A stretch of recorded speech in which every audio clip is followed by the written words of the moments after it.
한국교회의 자랑 중 하나가 바로 새벽기도와 통성기도라 말할 수 있습니다. 다른 나라 교회에서는 좀처럼 찾아보기 힘든 독특한 기도의 전통입니다. 그 뿌리를 더듬어 올라가면 1905년경 평양 장대현 교회에서 당시 장로였던 길선주 목사님이 중심이 되어서 새벽마다 모여 기도한 것이 시작이 되었다고 합니다. 사실 새벽에 모여 기도하는 일은 그 이전에도 사경회나 부흥 집회에서 자연스럽게 일어났었는데 성도들이 은혜를 사모하는 마음에 밤을 새워 기도하다가 새벽까지 이어졌다고 합니다. 그런데 길선주 장로님을 비롯한 교회의 지도자들이 이 시간을 정례화하면서 오늘날 우리가 아는 새벽기도가 한국교회 안에 뿌리 내리게 되었습니다. 또 하나의 특징은 통성기도인데 한국교회는 기도합시다라는 말이 떨어지자마자 성도들의 뜨거운 기도로 가득 찼었습니다. 어떤 이는 눈물을 흘리면서 하나님께 죄를 회개하며 부르짖었고 또 어떤 이는 성령 충만을 간구하며 하나님께 간절히 부르짖었습니다. 이러한 모습이 얼마나 놀라운 일이었는지 당시 선교사님들도 이 모습을 보고 깊은 감동을 받았다라는 기록이 남겨져 있습니다. 성도들의 간절한 마음, 죄를 회개하며 하나님 앞에 울부짖었던 그 뜨거운 기도, 바로 그것이 오늘 한국교회의 새벽기도와 통성기도의 전통을 낳은 뿌리였습니다. 그런데 지금의 시대와 지금의 한국교회 안에는 기도의 소리가 점점 사라져 가고 있습니다. 사람들은 이렇게 말합니다. 너무 바빠서 기도할 시간이 없습니다. 몸이 아파서 기도할 힘조차 없습니다. 기도해도 응답도 잘 되지 않는 것 같아서 기도를 포기했습니다. 우리가 사는 시대는 참 바쁘고 또 현실적으로 너무나도 힘든 문제들이 많이 있습니다. 그래서 기도는 자꾸 뒤로 밀려나게 됩니다. 그러나 사실 가장 어려울 때, 가장 바쁠 때, 가장 약할 때일수록 우리는 기도해야 합니다. 왜냐하면 기도는 우리의 문제를 하나님께 올려드리고 우리의 한계를 하나님의 능력으로 바꾸는 시간이기 때문입니다. 성경에서도 수많은 사람들이 이러한 모습으로 하나님께 기도하였고 또한 하나님의 놀라운 은혜를 경험했던 기록들이 많이 있습니다. 그 중에서 오늘 말씀에 등장하고 있는 이 히스기야 왕 역시 가장 어려울 때 그리고 가장 바쁘고 연약할 때 하나님께 부르짖음으로 응답의 역사를 누렸고 하나님의 능력을 경험했던 사람이었습니다. 오늘 우리가 읽었던 본문 이사야 39장 앞에 이사야 36장에서 37장의 내용에 보면 아수르의 사네립이 예루살렘을 포위한 내용이 기록되어져 있습니다. 당시 근동 지역을 장악하고 있었던 아수르였기 때문에 유다가 아수르의 거대한 군대에 맞서기에는 역부족이었습니다. 그래서 아수르가 처음 예루살렘을 쳐들어왔을 때는 히스기야가 모든 재물을 바치면서 아수르가 돌아가기를 바랬고 그때는 돈으로 모든 것을 해결하였습니다. 그런데 이번에는 두 번째로 다시금 예루살렘으로 쳐들어왔습니다. 그래서 이번에는 히스기야가 성문을 걸어 잠그고 예루살렘을 지키는데 총력을 기울였습니다. 그리고 이때 히스기야는 성전으로 올라가 자기의 옷을 찢고 하나님께 무릎을 꿇고 기도하였습니다. 그리고 이사야 37장 36절 말씀에 그 결과가 나타나는데 말씀을 보시면 여호와의 사자가 나타나 나가서 아수르 진중에서 18만 5천인을 쳤으므로 아침에 일찍 일어나 본즉 시체뿐이었다라고 말씀해 주고 있습니다. 또 히스기야가 죽을 병에 걸렸을 때 벽을 향하여 통곡하며 기도하자 하나님께서 그의 생명을 연장시켜 주신 사건도 우리는 잘 알고 있습니다. 그 내용이 이사야 38장 5절과 6절 말씀에 기록되어 있는데 너는 가서 히스기야에게 이르기를 내 조상 다윗의 하나님 여호와께서 이같이 말씀하시기를 내가 내 기도를 들었고 내 눈물을 보았노라 내가 내 수안에 15년을 다하고 너와 이 성을 아수르 왕의 손에서 건져내겠고 내가 또 이 성을 보호해 주겠다라는 응답을 받게 됩니다. 이처럼 히스기야는 진실한 기도의 사람이었습니다. 말도 안 되는 위기 속에서 기도로 하나님의 능력을 경험했던 사람이었습니다. 그런데 문제는 히스기야가 기도의 응답을 받고 난 이후의 삶에서 문제가 나타나게 되었습니다. 여러분, 기도의 응답은 기도의 끝이 아니라 다시 시작되어지는 기도의 시작임을 기억하시길 바랍니다. 그렇게 우리는 기도만 해서는 안 됩니다. 또 기도의 응답만 바라며 기도해서는 안 됩니다. 오늘 말씀은 우리의 기도가 응답된 후의 삶을 위해서도 반드시 기도해야 된다는 사실을 가르쳐 주고 있습니다. 쉽게 말해 우리가 기도의 응답을 받은 뒤에 어떻게 살아야 되는지를 가르쳐 주고 있는 것이 오늘 본문의 말씀입니다. 오늘 본문 1절 말씀을 보시면 그때 발라단의 아들 바벨론 왕 무로닥 발라단이 히스기야가 병들었다가 나았다함을 듣고 히스기야에게 글과 예물을 보내었다라고 기록하고 있습니다. 바벨론의 왕이 유다 왕 히스기야에게 편지와 예물을 들려 사절단을 파견했다라는 이야기입니다. 당시 바벨론은 아수르라는 나라에 비해서 작은 나라였고 그래서 바벨론은 아수르의 압제에서 벗어나 독립하려는 움직임이 있었습니다. 그래서 남유다와 손을 잡으려는 외교적 계산 속에서 히스기야 왕이 병들어 죽을 병에 걸렸다가 나았다라는 이야기를 듣고 편지와 예물을 들려 그의 신하들을 통해서 유다 왕을 찾아가도록 이야기했던 것입니다. 그리고 2절 말씀에서 히스기야가 사자들로 말미암아 기뻐하여 그들에게 보물창고 곧 은금과 향료와 보배로운 기름과 모든 무기고에 있는 것을 다 보여주었으니 히스기야가 궁중의 소유와 전 국내의 소유를 보이지 아니한 것이 없었다라고 말씀합니다. 2절 말씀에 기록되어 있는 기뻐하다라는 말은 하나님께서 베푸신 은혜 앞에서 쓰였던 단어입니다. 그런데 오늘 본문에서 히스기야는 하나님 앞에서 기뻐하는 것이 아니라, 쉽게 말해 하나님을 기뻐하는 것이 아니라 사람들의 인정과 칭찬을 기뻐하고 있다는 사실을 지적하고 있습니다. 더 나아가 그는 자신의 보물창고와 무기고 궁전에 있는 모든 것을 다 그들에게 보여주었습니다. 여기서 보여주었다라는 말 역시 단순히 보다라는 뜻을 넘어서 드러내다, 과시하다라는 뜻을 가지고 있는 단어입니다. 따라서 히스기야는 하나님이 주신 은혜를 사람 앞에서 자기의 자랑으로 바꾸어 버린 것입니다. 앞서도 말씀드렸지만 기도의 응답은 은혜의 끝맺음이 아니라 다시 시작되는 새로운 삶의 시작입니다. 하나님께 영광을 돌릴 것인가, 아니면 그 은혜를 나의 자랑으로 삼을 것인가에 대한 결단이 필요하다라는 것입니다. 그런데 많은 사람들이 히스기야처럼 기도의 응답을 경험할수록 쉽게 착각하는 것이 내가 기도해서 이렇게 됐다, 내가 믿음이 좋아서 이렇게 응답받았다라는 착각을 하게 된다라는 것입니다. 그러나 기도의 응답의 본질은 나의 능력이 아니라 하나님의 은혜에 있다라는 사실입니다. 우리가 받은 응답은 증거하지 않으면 금세 잃어버리게 되고 하나님께 돌리지 않으면 우리의 자랑이 되고 결국 우리의 자랑이 우리의 심판의 빌미가 될 수 있다는 사실을 오늘 본문은 우리에게 말씀해 주고 있습니다.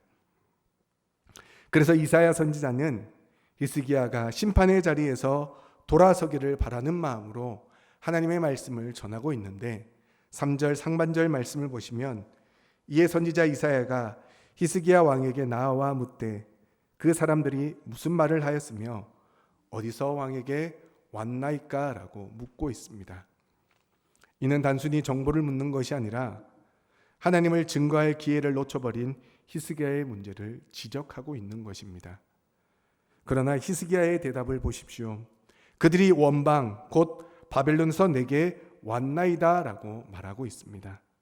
쉽게 말해 먼 나라 바벨론에서 왔다라는 이야기입니다. 그런데 이러한 히스기야의 말 속에는 나의 명성이 먼 나라까지 알려졌다라는 것을 의미하는 뉘앙스로 말하고 있다는 것입니다. 나의 명성이 유다 땅에만 퍼져 있는 것이 아니라 저기 먼 나라 바벨론에까지 퍼져서 그들이 내가 병이 나았다라는 소식을 듣고 편지와 예물을 가지고 나를 찾아왔다라는 자랑의 식으로 지금 이야기하고 있습니다. 사실은 하나님께서 그의 생명을 연장시켜 주셨고 하나님께서 아수르로부터 유다를 구해 주셨는데 히스기야는 하나님의 이름을 증거하거나 하나님께 영광을 돌리기는커녕 자기의 위상을 드러내는 말만 하고 있다는 것입니다. 그러자 이사야 선지자는 하나님의 심판의 메시지를 선포하고 있습니다. 우리 오늘 본문 6절 말씀을 함께 읽어보도록 하겠습니다. 6절 말씀 함께 읽겠습니다. 시작.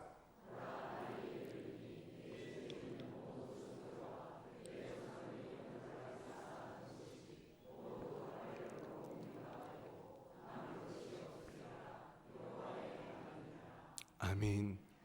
여기서 옮겨지다라는 말은 들어올리다, 옮기다, 빼앗다라는 의미의 말입니다. 히스기야가 바벨론 사절단에게 보물을 들려 올려 보여주었기 때문에 하나님께서는 그것을 실제로 바벨론이 들어 올려 가져가게 하신다는 것을 말씀해 주고 있습니다. 그러므로 히스기야의 자랑은 결국 나라의 멸망을 부르는 씨앗이 되었고 이 예언은 훗날 실제로 이루어지는 역사를 우리는 너무나도 잘 알고 있습니다. 사랑하는 성도 여러분, 하나님의 은혜가 우리의 자랑으로 변하면 그것은 심판의 빌미가 될 수 있다는 사실을 계속해서 말씀해 주고 있습니다.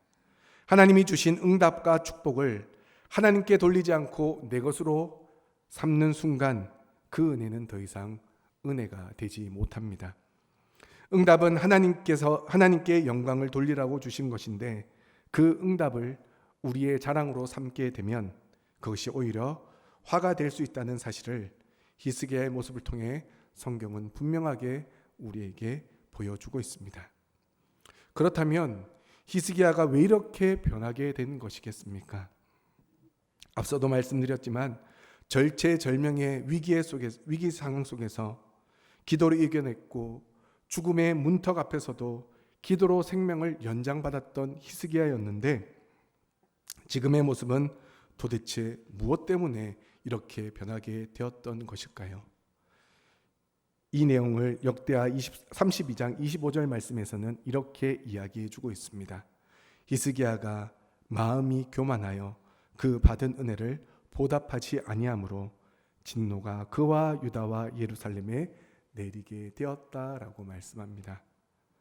즉 히스기야가 하나님 앞에서 교만하여졌기 때문이라고 말씀하고 있습니다.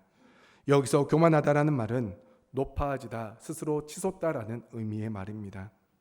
성경은 이 단어를 하나님께서 높여주신 것이 아니라 사람이 스스로 높아지려는 태도를 묘사할 때 자주 사용하는 단어로 사용하였습니다. 따라서 히스기야가 교만해졌다라는 말은 그가 하나님처럼 되려고 했다라는 뜻보다는 하나님만이 높아져야 할 자리에 자기 스스로를 세웠다라는 것을 의미하는 말입니다. 이처럼 교만해진 히스기야의 가장 충격적인 모습이 8절 말씀에 기록되어 있는데 우리 8절 말씀도 함께 읽어보도록 하겠습니다. 8절 말씀을 함께 읽겠습니다. 시작.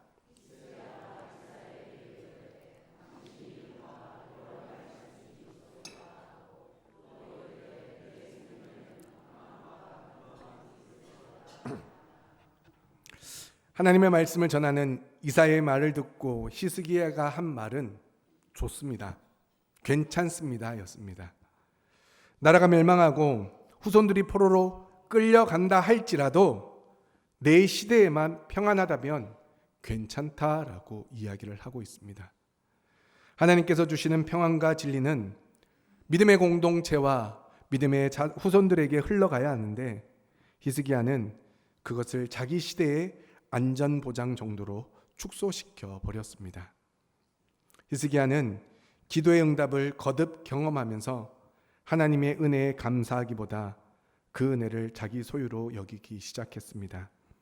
하나님이 아니라 자기 시대, 자기 세대만 중요하게 생각했던 것입니다. 실로 아수르 사네리방이 예루살렘으로 쳐들어왔을 때 그는 생명을 걸고 나라를 지키기 위하여, 백성들을 지키기 위하여 하나님 앞에 생명을 걸며 기도했던 자였습니다.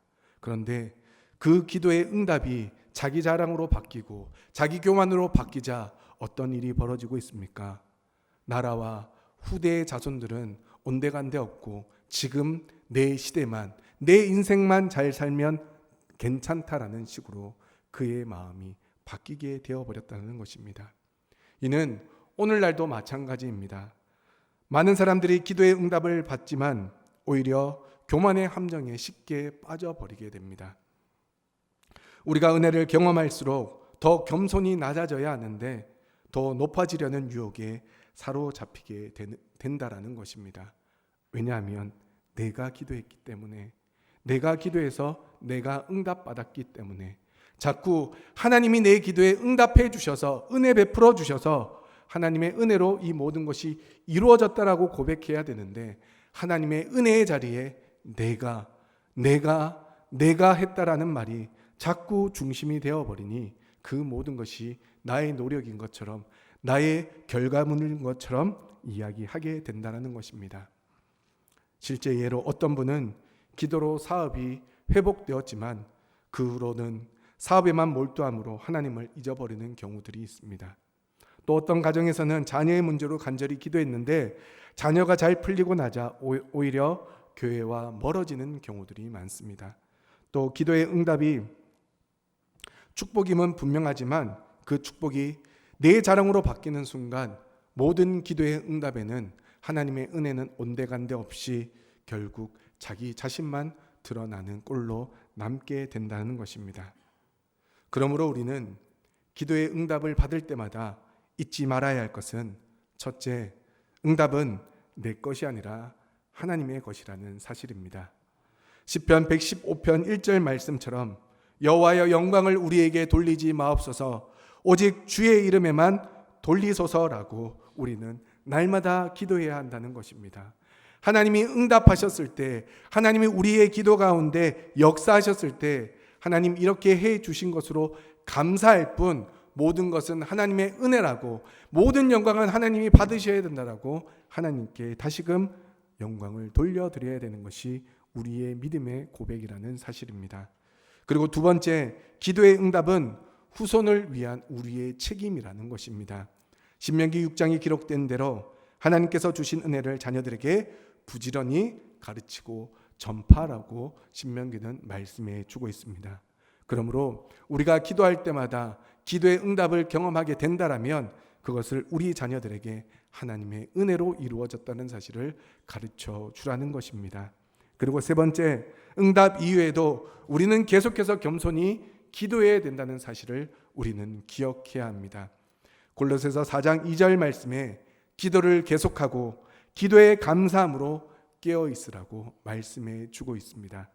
응답이 왔다고 그 기도를 멈추는 것이 아니라 응답 이후 더 겸손히 하나님께 무릎을 꿇어야 하는 것이 저와 여러분들의 믿음의 모습이라는 사실입니다. 오늘 본문에 기록된 히스기야의 모습은 우리의 신앙의 거울입니다. 그는 기도의 사람으로 시작했지만 응답 이후의 삶에서 실패한 모습으로 성경은 기록하고 있습니다. 그런데 이러한 모습은 우리도 그러할 수 있다라는 사실을 가르쳐 주고 있습니다. 그러나 우리는 히스기야의 실패를 반복해서는 안 됩니다. 기도의 응답을 받을 때마다 하나님, 이 응답은 하나님이 주신 은혜입니다. 제 자랑이 아니라 주님의 영광이 되게 하소서라며 다시금 고백하며 응답 이후에도 겸손히 기도할 수 있는 우리 울산남목교회 모든 성도님들 되시길 간절히 소망합니다. 사랑하는 성도 여러분, 다시 한 번 더 말씀드립니다. 기도의 응답은 끝이 아니라 새로운 시작입니다. 응답은 나를 자랑하라고 주신 것이 아니라 하나님께 영광을 돌리라고, 그래서 그 은혜를 증거하라고 우리에게 주신 하나님의 은혜요 축복입니다. 우리가 받은 축복이 하나님께 다시금 올려지지 않으면 그것은 오히려 우리의 심판의 빌미가 될 수 있다는 사실을 기억하시기 바랍니다. 그러므로 우리는 기도의 응답을 받을 때마다 더욱 겸손히 낮아져 내가 기도해서 이루어졌다가 아니라 하나님께서 은혜로 이루어 주셨다라고 하나님만 자랑하기를 소망합니다. 또한 그 응답은 우리의 세대만의 것이 아니라 후손에게 흘러가야 하는 은혜임을 우리가 기억하여 하나님, 이 기도의 응답이 나에게만 주어지는 것이 아니라 우리 자녀들과 다음 세대의 기도에도 동일하게 응답되어지길 위하여, 자녀들을 위하여, 다음 세대를 위해서 계속 기도할 수 있기를 소망합니다. 하나님께서 또한 우리에게 응답을 주신 이유는 나만 잘되라고 주신 것이 아니라 모든 세대가 하나님의 은혜를 기억하고 하나님을 경외하도록 하기 위함임을 우리는 기억해야 합니다. 우리는 지난 한 주 가을 특별 새벽 기도를 통해 하나님 앞에 간절히 기도하셨을 줄 압니다. 그리고 하나님께 올린 기도에 응답을 받으신 분들도 계실 것이고 아직도 계속해서 기도하는 분들도 계시는 것으로 알고 있습니다. 하지만 우리가 반드시 기억해야 할 것은 그 응답이 우리의 자랑으로 남지 않기를 바랍니다. 오직 하나님의 영광이 되어지기를, 나에게 주어진 기도의 응답이 우리 교회를 살리는 축복의 요소로 쓰여지기를 소망하며 다시금 기도하기를 원합니다. 또한 아직 응답되지 않은 분들은 낙심하지 말고 끝까지 기도를 붙드시기를 소망합니다. 하나님은 때가 되면 반드시 응답해 주실 것입니다. 그리고 그때 이 말씀을 기억하셔서 이 기도는 나의 노력과 나의 능력으로 된 것이 아니라 온전히 하나님의 은혜로 이루어진 것이니 모든 영광 하나님께 올려드린다라며 다시금 하나님께 우리의 기도를 올려드릴 수 있기를 소망합니다. 오늘 히스기야의 이야기를 통하여 우리가 기억해야 될 것은 이것입니다. 기도의 응답은 축복이지 결코 우리의 자랑이 아니라는 것입니다. 우리가 우리의 기도가 응답될 때 그 모든 것은 하나님의 은혜임을 고백하며 오직 하나님께만 영광을 돌리는 성도님들 되셔서 계속해서 이루어지는 우리의 기도의 응답이 하나님의 큰 은혜요 축복임을 나타낼 수 있고, 또한 그로 인하여 더욱더 겸손히 기도의 자리를 지켜내므로 계속해서 하나님께 모든 기도의 제목들이 응답되어지는 놀라운 역사를 경험하는 축복의 주인공, 기도의 주인공들로 하나님께 칭찬받고 인정받으시기를 주님의 이름으로 축원합니다.